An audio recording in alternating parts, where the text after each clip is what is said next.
Hello friends, कैसे हो आप लोग। तो हम अभी हमारा टॉपिक चल रहा है टेस्ट। पिछले वीडियो में हमने achievement test, remedial test, diagnostic test, सारे टेस्ट देख लिए। और अगर आपने मेरा वो वीडियो ना देखा हो तो अभी जाके आप देख सकते हैं। तो आज हम लेके आए हैं नया topic, characteristics of a good test assessment. तो उसमें हम देखते हैं, a test assessment is a systematic procedure for comparing the behaviour of two or more persons. Test assessment जो होता है एक सिस्टमेटिक प्रोसेस होता है, दो या दो से ज़्यादा लोगों का बिहेवियर कंपेयर करने का।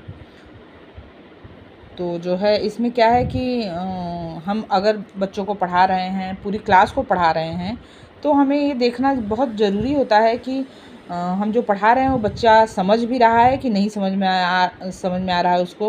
और अगर वो समझ रहा है तो कितना समझ में आ रहा है, कहाँ पे क्या क्या दिक्कत हो रही है, ये सब देखना बहुत ज़रूरी है। तो उसका एक तरीका है टेस्ट लेना। टेस्ट कई तरह के होते हैं, जो हम पिछले वीडियो में कुछ इस पे डिस्कस भी किए थे। तो इसमें हम आगे देखते हैं कि उसके सब कुछ क्राइटेरिया होते हैं, जैसे कि वैलिडिटी, रिलायबिलिटी, यूजेबिलिटी, ये सब कई क्राइटेरिया हैं जो कि जो है एक अच्छे टेस्ट के लिए होना ज़रूरी है।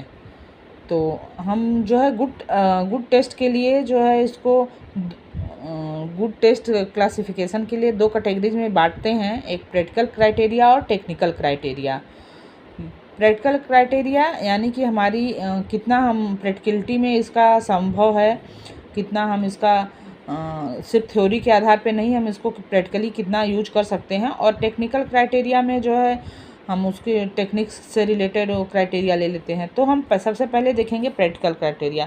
प्रैक्टिकल क्राइटेरिया में है उसको फर्दर डिवाइड किया गया है, purposeness, cost, easy of administration, फिर easy in interpretation, easy in scoring और देन टाइम। जबकि टेक्निकल क्राइटेरिया का क्लासिफिकेशन है validity, reliability, objectivity, standardisation, discrimination और कम्प्रिहेंसिवनेस। ये हुआ टेक्निकल क्राइटेरिया के पार्ट्स।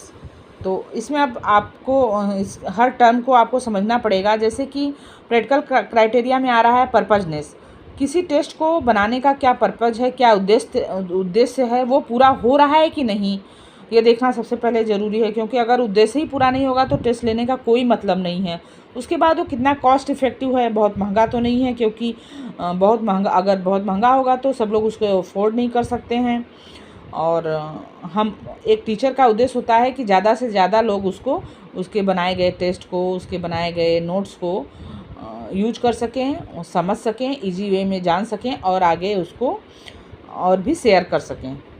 थर्ड है इजी ऑफ एडमिनिस्ट्रेशन। उसका एडमिनिस्ट्रेशन पर्पज़ से जो भी वो है वो बहुत उसमें बहुत ज़्यादा कॉम्प्लिकेशन ना हो कि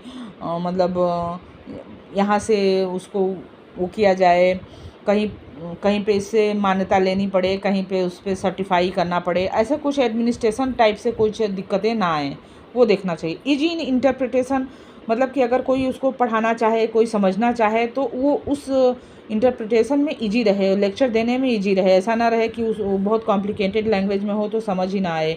फिर इसके बाद बच्चे का टेस्ट हो रहा है तो इजी इन स्कोरिंग भी होना चाहिए कि स्कोर करने में भी ज़्यादा दिक्कत ना हो। नेक्स्ट है टाइम जो है वो एक पर्टिकुलर किसी भी टेस्ट का, किसी भी एग्ज़ाम का एक पर्टिकुलर टाइम होता है, उतने टाइम के अंतर्गत में हो जाना चाहिए।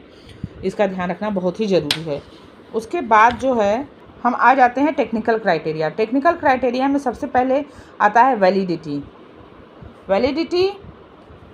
इसका मतलब कि जो है हम जिस चीज़ के हमारा टेस्ट जिस चीज़ के लिए था वो पर्पस सॉल्व हो पाया कि नहीं हो पाया।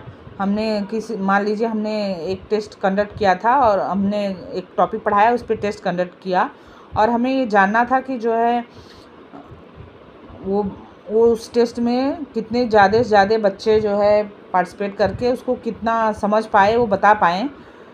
तो तो हम जो मेजर करने के लिए टेस्ट बनाए थे वो एक्चुअली में मेजर हो पाया कि नहीं हो पाया। अगर ये हम उसको चेक कर पाएँ तो ये कह पाएंगे कि वो टेस्ट जो है वैलिड था।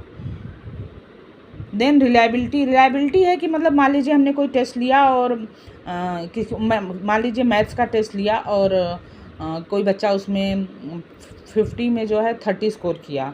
नेक्स्ट बार हमने अगर लिया तो हो सकता है बच्चा जो है 40 कर जाए स्कोर, या फिर हो सकता है बच्चा 20 ही स्कोर करे। तो इसका मतलब कि बार बार अगर टेस्ट रिपीट हो रहा है तो बच्चे का स्कोर भी वेरिएबिलिटी में आ रहा है, उसको एक फिक्स नहीं है। इसका मतलब कि ये टेस्ट रिलायबल नहीं है। देन ऑब्जेक्टिविटी का है कि ऐसा मान लीजिए हमने पेपर बनाया और हमने चेक किया तो हमने एक बच्चे को कुछ मार्क्स दे दिए। अगर उसके बाद कोई और टीचर उसको चेक करे और उसके बाद वो कुछ और नंबर दे तो ये जो है ऑब्जेक्टिविटी क्राइटेरिया को नहीं मान पा रहा है, नहीं उस मापदंड पे खरा नहीं उतर रहा है पेपर। क्योंकि ऑब्जेक्टिविटी का मतलब है कि चाहे कोई भी उस पेपर को चेक करे उस बच्चे को लगभग सेम ही नंबर मिलना चाहिए।